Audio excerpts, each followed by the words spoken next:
My name's Janet Anderson, nee Webster. The Websters have been associated with the River Hull for 250 years. I've bought a copy of my dad's family tree for the last 250 years. It's family tree? Family tree going back to the 1750s. Right, okay. So we've gone back probably even further than that. So we've got Mary Webster, Edward Webster, William Webster, Harold and Enid Webster. Yeah, well, Harold's my dad. He was on the barges. Bill Webster, William, he was on the barges. And Ted, Edward, and was that's my granddad, that's my dad's dad. And as I say, if you look at each one, they were on, but they give them different names. Yeah, I'm just looking, I mean, Nelstrop, Elizabeth Nelstrop, Waterman, yeah, Mariner. Okay, so it's in the blood, yeah, without a doubt. My dad and his father before him, and my dad's brothers was all on the river in my lifetime. Yeah. And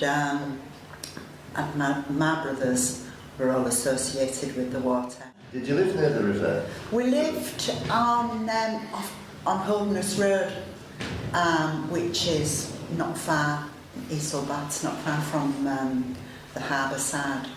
But when it all started, my dad worked on the barges and he used to go up to Nottingham, and he met my mum, and she lived in Nottingham. Right. And she was swimming in the Trent, and he shouted, "Do you fancy going to the pictures, darling?"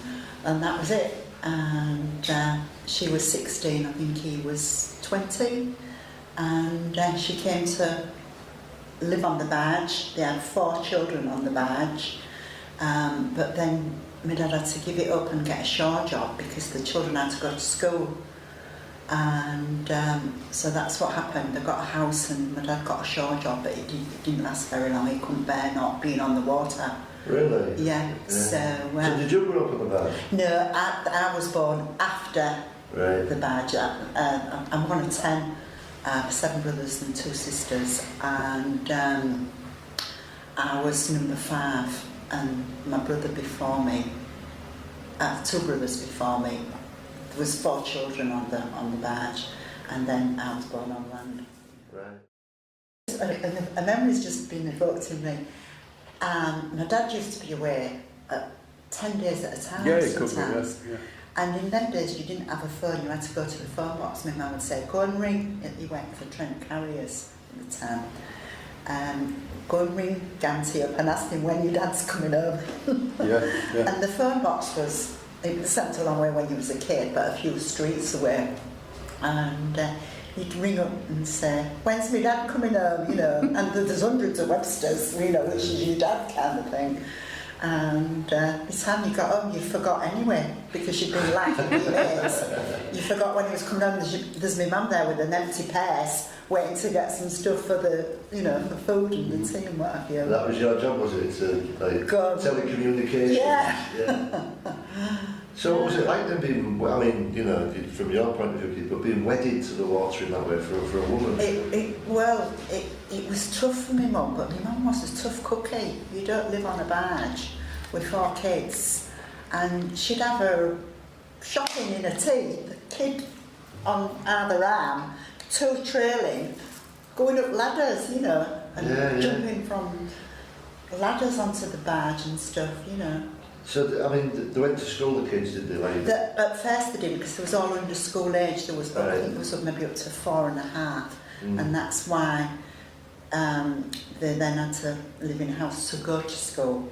Yeah. And as I say, my dad got a shore job for a very, I don't know how long exactly, but it wasn't very long, and he went back on the river because that was his life. Yeah. I remember one story. They became a ground at Immingham, and waiting for the tide, and there was no water, and my mum washed the kids in lemonade. Wow. Make them sticky. Yeah. In the 6 weeks holidays as kids, we'd go up to Nottingham, and it was difficult going up because the hold was full of the cargo, but coming home it was brilliant because we had that massive big hold to play in, and there was ropes and swings and all sorts of stuff. I'd just like to add a little story. The man wire that went round the Greendale, my dad still got it in his shed with bits of rag on to put through the overpipe. Yeah. To clear the over out. And we said, can we borrow the Greendale wire? But when they lived on the boat, my sister, there was an accident and I don't know what happened, but her neck was caught on the wire and she's 70, 71 and she's still got that scar on the back of her neck from the Greendale wire. The Greendale wire. Yeah. As a kid coming back and it was dark and the pilots used to come and guide you into the old harbour and come on board and check that you didn't have no immigrants or what have you. And to me there was the police as a kid, the police have come. Yeah, and that was dark and getting off the barge on the old harbour side and you could see the water underneath the slats on the walkways. That was quite scary.